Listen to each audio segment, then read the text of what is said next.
പരിഭവിക്കാതെ സ്വാമികളെ, ഈ പാലങ്ങോട്ട് കുടിക്ക. നിവർത്തിയുടെ കൊണ്ടല്ലേ എനിക്ക് ഇങ്ങനെയൊക്കെ ചെയ്യേണ്ടി വരുന്നത്. എല്ലാറ്റിനും എന്നെങ്കിലും ഒരു പരിഹാരം ഉണ്ടാവും. താൻ വിഷമിക്കണ്ട.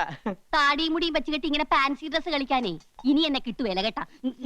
കൊച്ചു ത്രേസ്യ ആരെങ്കിലും കാണും. കാണട്ടെ, എല്ലാരും അറിയട്ടെന്നു. ഇങ്ങനെയുണ്ടോ മനുഷ്യന്മാര്? വലിയ തമ്പുരാക്കന്മാരാണെങ്കിലുവേ ഒന്നിനും നെറിയില്ല. നീ കൊച്ചു ത്രേസ്യക്ക് മനസ്സിലായി കേട്ടാ. അല്ലേ പിന്നെ കെട്ടിക്കൊണ്ട് വന്ന പെണ്ണിനെ ആരെങ്കിലും ഇങ്ങനെ സ്വാമിയായിട്ട് ഇരുത്തുവാന്ന്. നീ കൂടുതലൊന്നും പറയണ്ട. കടപ്പുറത്ത് തേങ്ങ ഇടിക്കാൻ വന്ന എന്റെ അടുത്ത് ഒന്നും രണ്ടും കൊച്ചു വർത്തമാനം പറഞ്ഞ് നീ അടുത്ത് കൂടിയപ്പോ ഞാനും ഏതാണ്ടൊക്കെ പറഞ്ഞു പോയി. ഏതാണ്ടൊക്കെ പറഞ്ഞെന്നാ? പറഞ്ഞത് കൃത്യമായിട്ട് എനിക്കങ്ങോട്ട് ഓർമ്മയുണ്ട് കേട്ടാ. കൊച്ചു ത്രേസ്യയെ ഐ ലവ് യു എന്നാ നിങ്ങ പറഞ്ഞത്.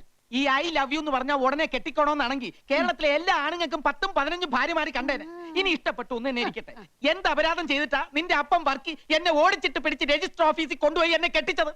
ഞാൻ ബ്രഹ്മചാരിയായി കഴിയേണ്ടവരാണെന്ന് അങ്ങയുടെ കാല് പിടിച്ച് പറഞ്ഞതാ. അന്നേരം ആ കാല് കൊണ്ട് തന്നെ അങ്ങേരെ മുഖത്ത് തൊഴിച്ചു.